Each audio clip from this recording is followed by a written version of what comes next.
महाकुंभ की शुरुआत हुई थी उस समय उत्तर प्रदेश के मुख्यमंत्री योगी आदित्यनाथ जी ने बहुत सारे दावे किए। सुनने में तो यह भी आया कि प्रशासन की तरफ से 100 करोड़ लोगों के नहाने की, स्नान करने की व्यवस्था की गई है। यानी संगम में अगर वो डुबकी लगाने के लिए आते हैं तो जितनी भी संख्या में आ रहे हैं आ सकते हैं, बिना किसी हिचकिचाहट के, बिना किसी डर के।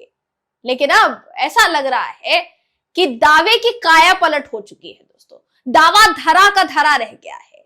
जो लोग संगम जा रहे हैं डुबकी लगाने के लिए, उन लोगों का वापस आना मुश्किल हो गया है। और ये सारी व्यवस्था की गई है किसके द्वारा? उत्तर प्रदेश की सरकार द्वारा। अभी फिलहाल के लिए अगर आप उनसे सवाल करेंगे तो या तो आप सनातन विरोधी कहला दिए जाएंगे या हिंदू विरोधी कहला दिए जाएंगे, क्योंकि असल में उनका तो दावा अभी भी यही है कि कोई जाम नहीं है, किसी तरीके की कोई परेशानी नहीं है। आपको संगम जाना है तो बेफिक्र होकर जाइए, डुबकी लगाकर आइए, स्नान करके आइए। पूरा मामला क्या है दोस्तों, आपको बताएंगे किस तरीके से उत्तर प्रदेश में महाकुंभ का जो पर्व मनाया जा रहा है उसमें प्रशासन की दुर्व्यवस्था, प्रशासन की नाकामी एक तरीके से कहा जाए, वो कैसे उजागर हो गई है। सब कुछ बताऊंगी आपको इस खबर में, आखिर तक इस वीडियो को जरूर देखिएगा। नमस्कार, मेरा नाम है जयंती झा और आप देख रहे हैं देश नीति। दोस्तों, लगातार महाकुंभ स्नान करने के लिए लोग जो है भारी तादाद में पहुंच रहे हैं प्रयागराज। और महाकुंभ स्नान करने के लिए ना सिर्फ लोग खुद पहुंच रहे हैं बल्कि अपने घर वालों को लेकर भी पहुंच रहे हैं।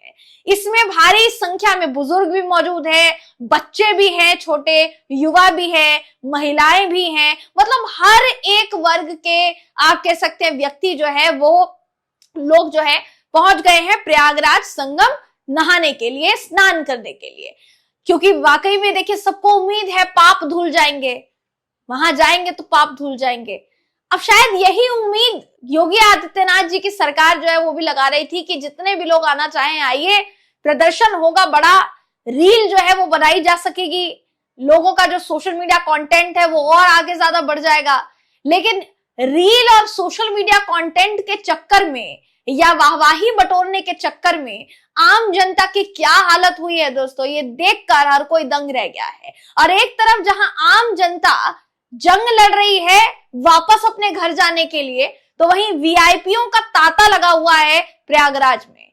अभी कुछ दिन पहले प्रधानमंत्री नरेंद्र मोदी जी जो है वो संगम में डुबकी लगाते नजर आए। फिर आज खबर आ रही है कि देश की माननीय राष्ट्रपति द्रौपदी मुर्मू प्रयागराज पहुंची हुई हैं, उन्होंने भी डुबकी लगा ली। उससे पहले, सबसे पहले अगर आप देखेंगे तो यूपी के मुख्यमंत्री योगी आदित्यनाथ जी अपने कई साथियों के साथ उसी संगम में डुबकी लगाते हुए नजर आए थे। यानी ये कहा जा सकता है कि पवित्र गंगा मैया में डुबकी लगाने के लिए हर कोई बेताब है।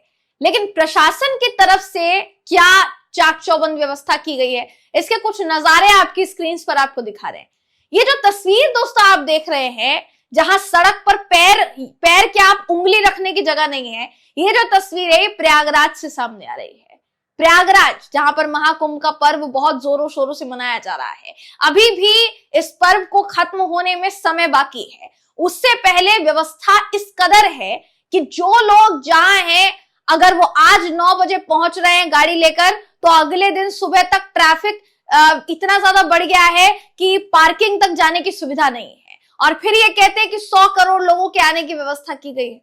इससे पहले जब मौनी अमावस्या हुई थी दोस्तों, तो आपको याद होगा एक खबर ने तहलका मचा दिया था, अंदर से झकझोर कर रख दिया था कि महाकुंभ में जो लोग स्नान करने के लिए पहुंचे थे मौनी अमावस्या के दिन, अचानक रात को भगदड़ मचती है और कई लोग इस भगदड़ में मारे जाते हैं।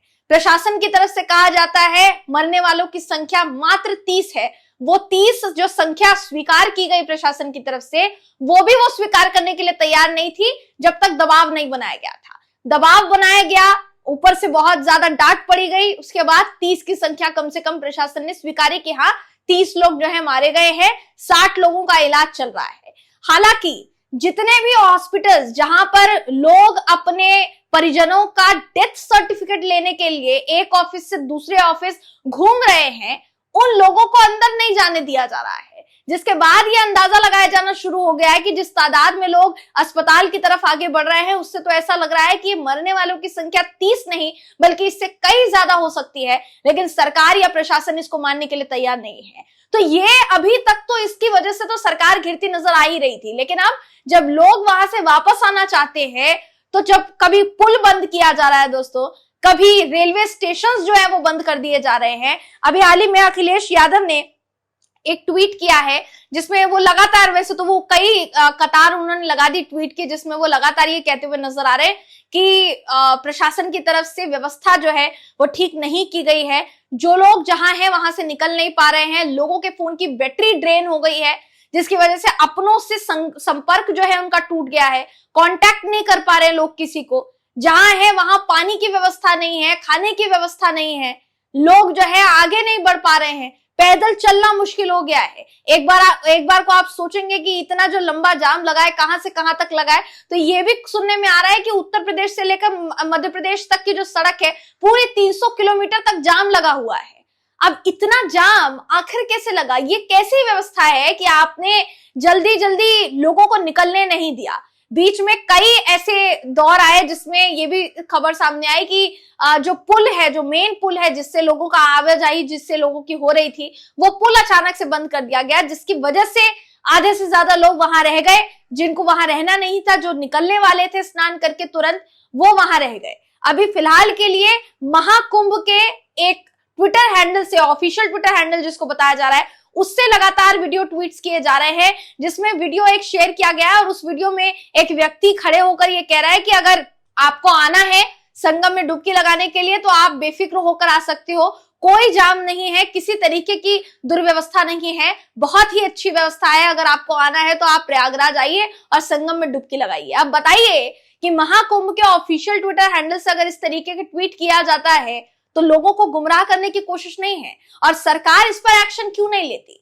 सरकार की तरफ से ये क्यों नहीं कहा जा रहा है आखिर कि आप अभी मत आइए, क्योंकि अब लोगों की तादाद बहुत बढ़ चुकी है, वहां से लोग निकल नहीं पा रहे हैं। अखिलेश यादव है वो ट्वीट करते हैं कि संगम के मुख्य नहान स्थान पर हर तरफ फैली अपरंपार गंदगी की सफाई का इंतजाम तुरंत किया जाए। ये गंदगी स्वच्छता और स्वास्थ्य दोनों तरह से बहुत हानिकारक है, इससे महाकुंभ की पवित्र पावन छवि भी दूषित और धूमिल हो रही है। यह अखिलेश यादव ने देखिए ट्वीट किया है। इसके अलावा सचिन गुप्ता हैं, पेशे से पत्रकार हैं, इन्होंने दैनिक भास्कर का हवाला देते हुए एक वीडियो शेयर किया है जिसमें इन्होंने ये बताया है कि 15 से ज्यादा रिपोर्टर ग्राउंड पर जाकर कहीं ना कहीं उन्होंने पूछने की देखिए कोशिश की है कि किस तरीके से लोग जो है वो वहां फंस गए हैं। इसके अलावा वो ये भी ट्वीट करते हैं कि प्रयागराज महाकुंभ आने वाले सभी रास्तों पर लंबा जाम है। दिल्ली से एक फैमिली 30 घंटे में महाकुंभ पहुंची। वाहन अलग अलग शहरों में जहां जहां डाइवर्ट किए जा रहे हैं। प्रयागराज शहर के अंदर हर गली मोहल्ले चौक हो चुके हैं। लोग इतने ज्यादा पहुंच गए हैं कि पूरा ट्रैफिक पटरी से उतर गया है। एमपी पुलिस रास्ते में अपील कर रही है प्रयागराज में न जाएं क्योंकि वहां वाहनों की एंट्री बंद हो गई है। पहले ज्यादातर लोगों ने सोचा भीड़ कम होने पर फरवरी में महाकुंभ जाएंगे, अब वही सब सियाने लोग कुंभ की तरफ दौड़ लगा रहे हैं। महाकुंभ समापन के सिर्फ 15 दिन बचे हैं, ये वो कहते हुए नजर आए। तो ऐसे में ये चौंकाने वाला विषय है दोस्तों जो कि सामने आ रहा है। मैं इस पर आपकी राय चाहूंगी कि आप इस पर क्या सोचते हैं, आप इस पर क्या अपनी राय रखते हैं।